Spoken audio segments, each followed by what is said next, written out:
Hello guys, tingnan nyo yung tanghaling tapat, yung mga nagtatrabaho, ating mga masisipang na driver, delivery man, hold up. Diyan yung sa Road 10 guys, okay? Sa Manila yan, papuntang pier. So ganun nakalala ngayon yung sitwasyon.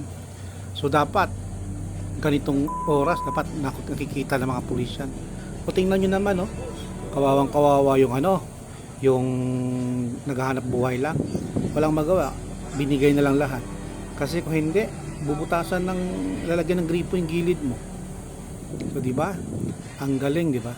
So yan na ngayon guys. Ganun kalala. Ganun kalala. So hopefully